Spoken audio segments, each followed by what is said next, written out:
Alors au fond, la question par laquelle je voudrais clore cette conférence, c'est la suivante. Si on établit que de manière paradoxale, l'individualisme, ça revient à faire de la liberté une norme, c'est-à-dire de valoriser notre liberté, mais aussi de la valoriser au sens où elle devient une charge pour nous, alors on se retrouve face à deux hypothèses qui s'opposent.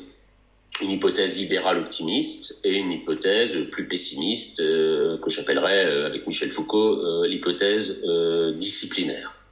L'hypothèse libérale, on peut aller vite puisque je l'ai déjà évoqué, l'hypothèse optimiste, c'est celle selon laquelle la libération de la parole, la libération des corps, la libération de la sexualité et du sentiment amoureux, a permis à chacun de mieux connaître ses désirs et par conséquent aussi de mieux les maîtriser et de ne pas être en particulier assujetti à des normes sociales ou religieuses dominantes.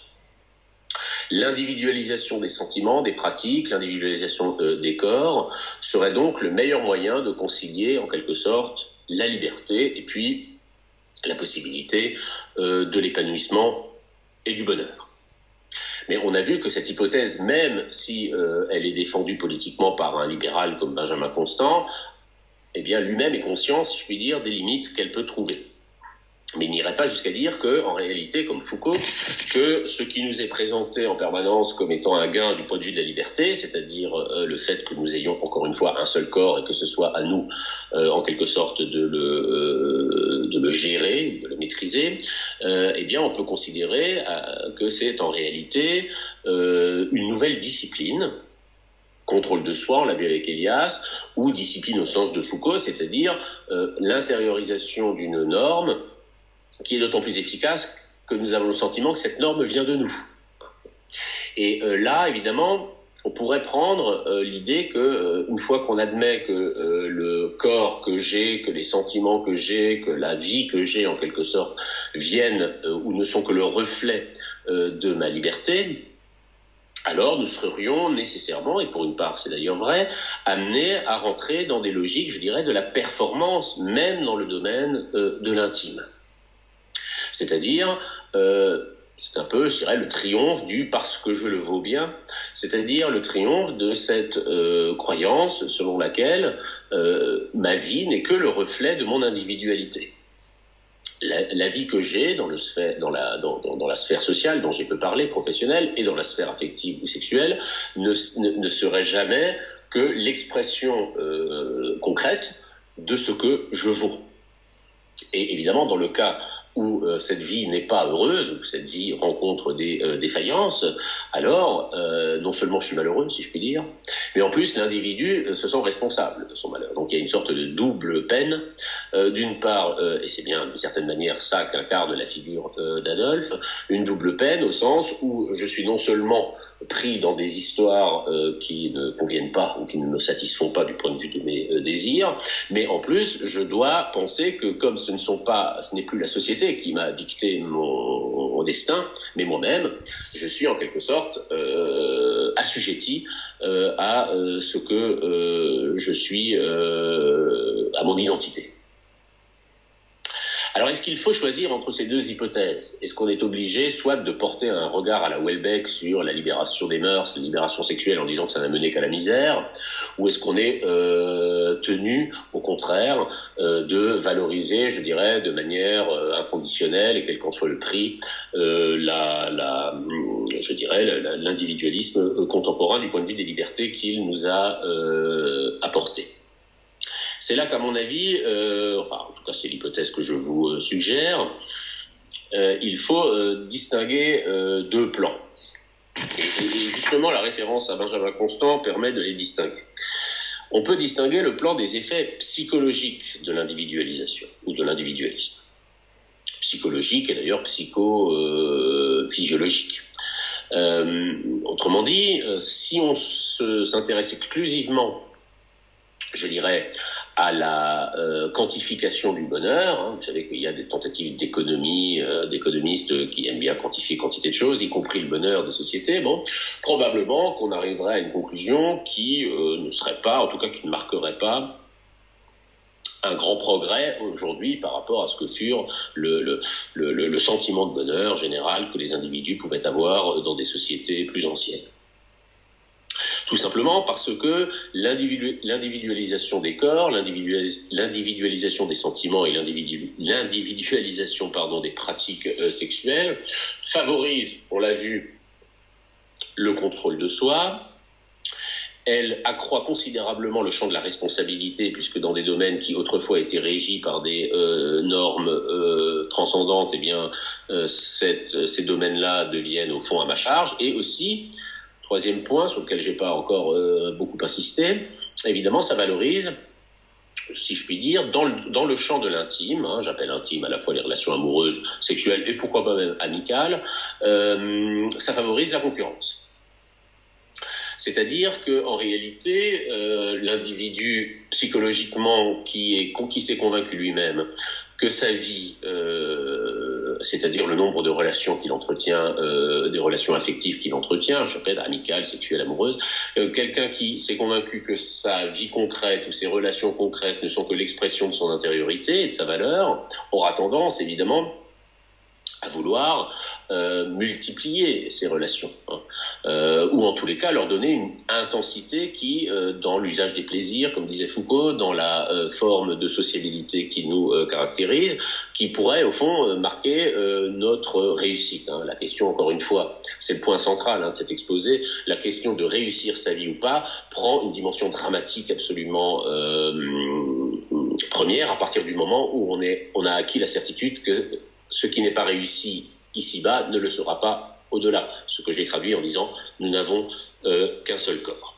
Alors évidemment, on pourrait tout à fait dire que du point de vue de la psychologie, ou du point de vue des effets psychologiques de ce type d'individualisme concurrentiel dans la sphère de l'intime, les effets sont, sinon négatifs d'ailleurs, en tous les cas, au minimum ambivalents, parce que d'abord, cela suppose qu'on va pouvoir plaquer des critères de réussite qui sont d'abord les critères de réussite dans le champ professionnel ou dans le champ économique, on va les plaquer dans le champ de l'intime, ce qui ne prend pas forcément la figure d'une multiplication indéfinie des relations amoureuses ou sexuelles, mais ce qui peut prendre la figure beaucoup plus connue et beaucoup plus, je dirais, beaucoup plus intuitive, du fait de compter son nombre d'amis sur Facebook, au fond, de référer, je dirais, la valeur de sa vie au nombre de vues que l'on produit. En plus, là, il s'agit d'une vidéo sur YouTube. Bon, voilà. Donc, le nombre de vues montrerait que, d'une certaine manière, nous avons réussi dans un champ qui serait celui de notre vie professionnelle, mais aussi de notre vie intime. D'où tous ces phénomènes sur lesquels j'insiste pas parce qu'on en parle sans arrêt, de narration de soi, de récit de soi, les gens qui commencent à raconter leur vie sur Instagram, qui font des photographies du repas qu'on vient de leur servir au restaurant et qui passent tellement de temps à les envoyer que finalement ça refroidit, ils le mangent pas. Bon. C'est-à-dire au fond, ce qui compte, c'est moins l'expérience que la représentation de l'expérience. Et c'est normal, parce qu'évidemment, plus il y a de vues, alors je sais plus, c'est pas Instagram, c'est, je crois, Snapchat, enfin, il y a une application où les images que l'on envoie, qui sont souvent des images de soi, qui vont du plat qu'on va sert au restaurant jusqu'à certaines agapes sexuelles que l'on juge utile de mettre sur Internet, ces images, ces vidéos, ne durent qu'aussi longtemps que, alors je sais pas, il y a un algorithme, bon, vous corrigerez, c'est peut-être même pas Snapchat, mais enfin ça existe, prenez-moi sur parole, n'existe ou ne dure ou ne reste sur le réseau que à mesure qu'elles sont validées par les petits pouces, enfin ou par les gens qui le voient. C'est-à-dire au fond, une chose n'existe, et une chose c'est un petit bonheur, le petit bonheur du restaurant ou de la sexualité. Bon, une chose n'existe que pour autant qu'elle soit vue, reconnue, avalisée, légitimée par le regard, le nombre de regards qui portent sur elle. Et s'il n'y a pas assez de regards, elle disparaît, et au fond, on pourrait se dire, elle n'a pas existé. Et évidemment, ce type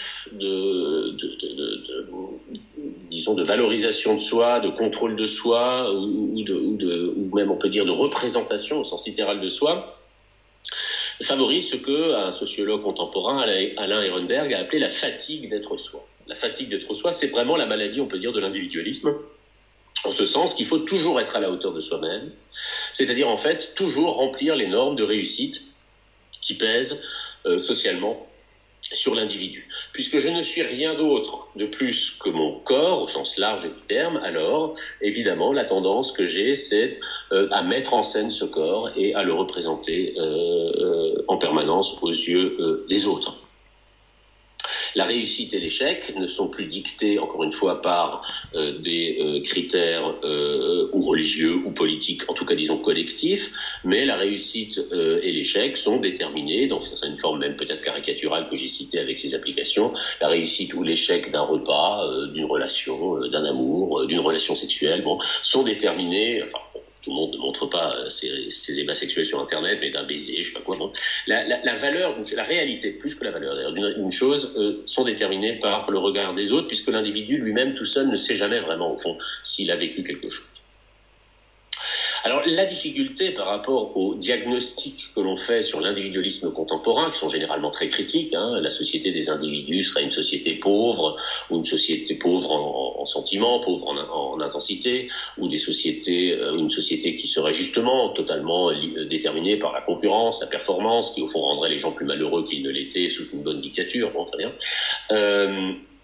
C'est ce qu'on veut dire quand on dit, je sais pas si on le dit encore, on le disait, ça prend aussi des échos aujourd'hui, la jeunesse d'aujourd'hui, ce qu'il lui faudrait, c'est une bonne guerre. Qu'est-ce qu'on veut dire, ou qu'est-ce qu'on voulait dire quand on disait cela? On voulait dire justement, sortons du consumérisme, de l'individualisme, de la jouissance des corps. Une guerre, qu'est-ce que c'est qu'une guerre? Une vraie guerre. Rappelez-vous ce que disait Elias, la noblesse de guerre qui devient la noblesse de cour. Une vraie guerre, c'est censé ramener les gens au sentiment aussi de la solidarité, de la gravité de la vie et au fait qu'il y a que le sacrifice vaut mieux que la performance. Le problème de ce genre de diagnostic, c'est indépendamment qu'il est moralement quand même peut-être un peu discutable de valoriser ainsi la guerre, ce qu'on fait parfois même en temps de paix, comme actuellement, enfin passons. Le problème, c'est qu'il confond deux plans, à mon avis, c'est l'hypothèse par laquelle je termine, il confond le plan psychologique, que je viens d'évoquer, du plan normatif, politique.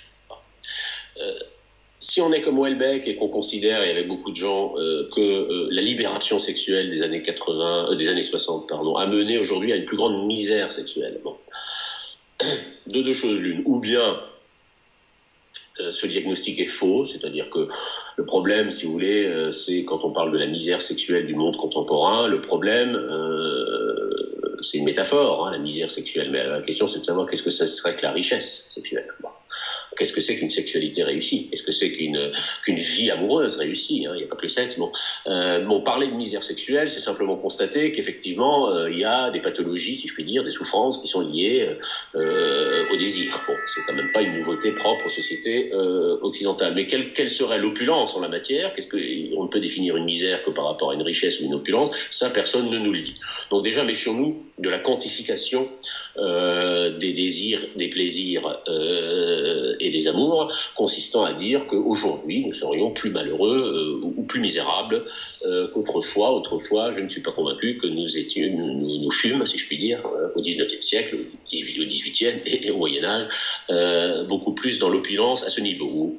Ou alors, il faudra évidemment poser la question qui était dans l'opulence, et là ça renverrait à des questions que j'ai pas ici évoquées, mais qu'on pourrait développer sur évidemment le problème de la domination masculine, de la définition de la valeur d'une société à l'aune du désir masculin et dans l'oubli, sinon la négation même de l'individualité des femmes. Mais ça pose un autre problème.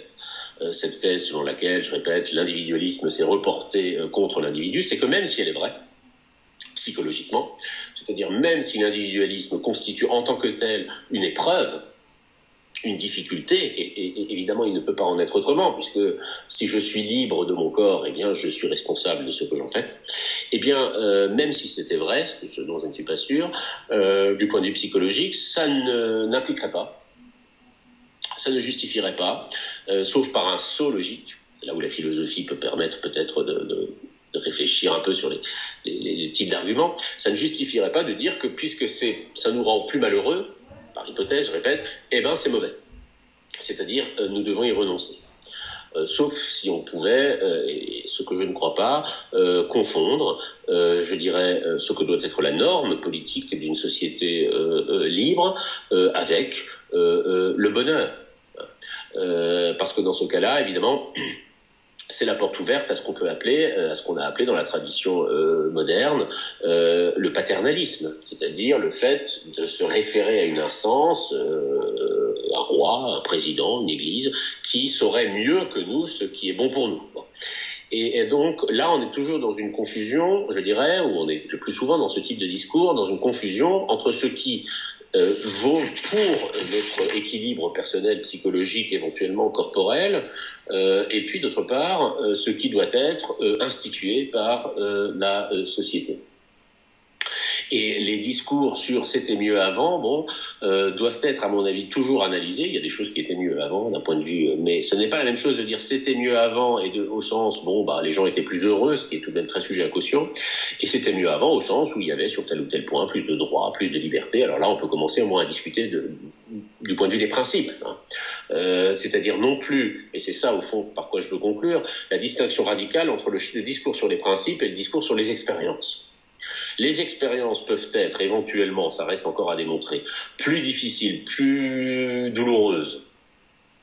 Au fond, elles ne peuvent pas ne pas l'être d'une certaine manière, dès lors que individualisme veut dire je n'ai qu'un seul corps. Donc à partir de là, nous ne disposons plus du principe de relativisation de nos expériences dont disposaient les sociétés pré-individualistes.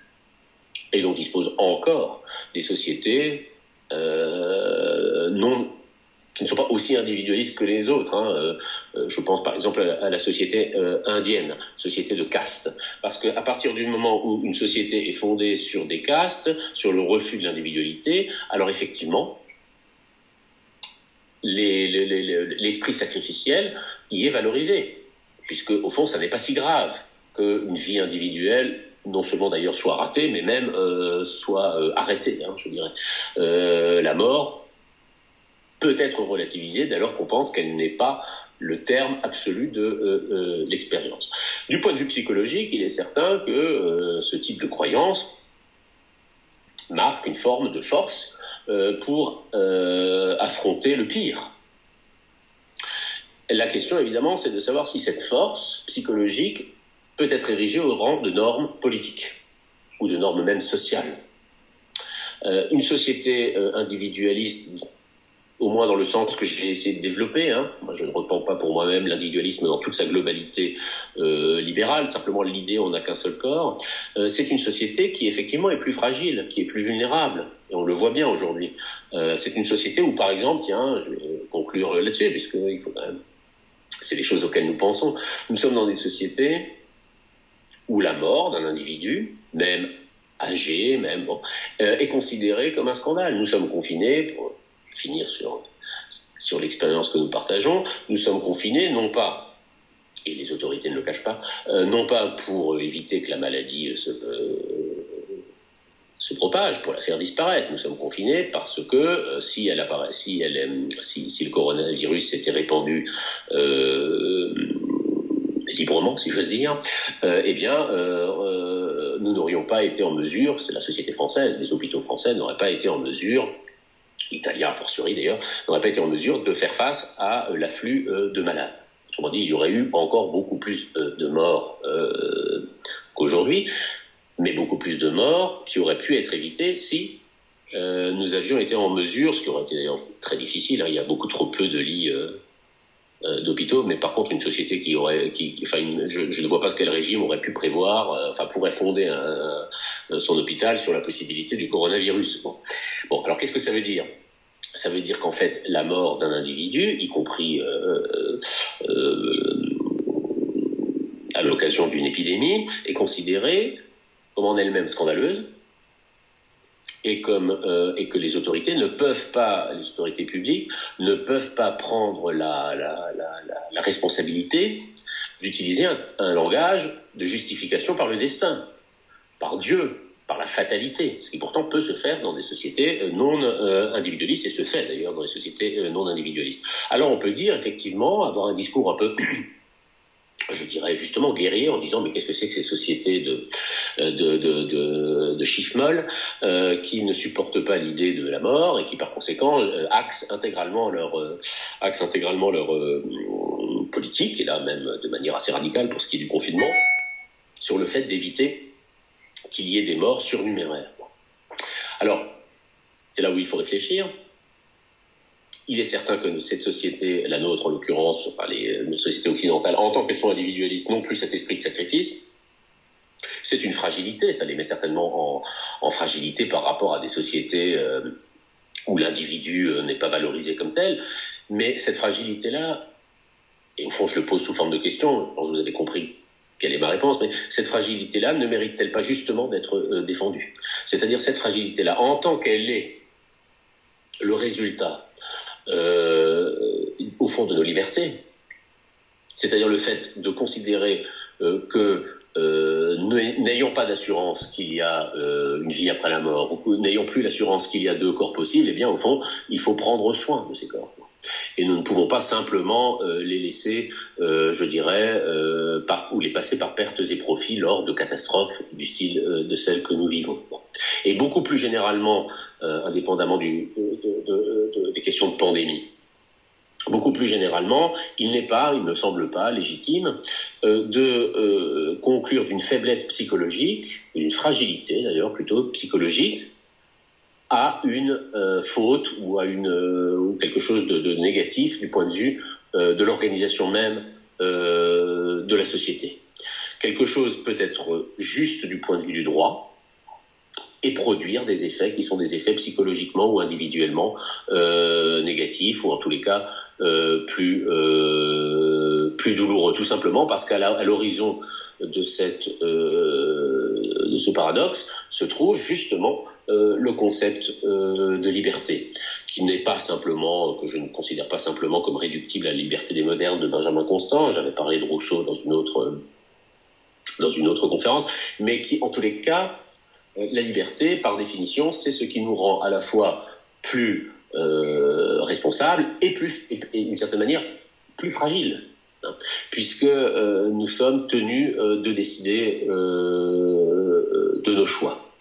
Autrement dit, il me semble que peu importe au fond, enfin c'est pas peu importe, chacun aura les siennes, mais la philosophie n'a pas à s'occuper des options qu'on a sur qu'est-ce que c'est qu'une société dans laquelle les choses se passent bien du point de vue amoureux et du point de vue sexuel. Bon, mais en tous les cas, l'argument consistant à dire que la vie était plus simple quand notre famille, notre groupe, notre caste, notre religion décidait qui nous pouvions aimer, qui nous avions le droit d'aimer, qui nous pouvions désirer, qui nous avions le droit de désirer, eh bien même si l'on admet qu'effectivement la vie était plus simple, nous n'avons pas de raison, au sens théorique du terme, d'en conclure qu'elle était pour le coup plus désirable. Une vie simple, si vie simple veut dire une vie où ce sont des ordres qui nous précèdent, qui décident de ce que doit être notre existence, eh bien c'est une vie certainement plus facile à vivre, mais ce n'est pas forcément une vie qui mérite d'être vécue. Et je conclurai en citant un auteur que je ne cite pas très souvent, Maurice Blanchot, qui disait les raisons de vivre ne sont pas dans la vie. Les raisons de vivre ne se situent pas dans la vie, cela veut dire qu'il y a, et la liberté en fait partie, des raisons de vivre qui ne peuvent pas être simplement relatives au bonheur, à la joie ou à la type de vitalité qu'elles nous garantissent. Voilà, je vous remercie.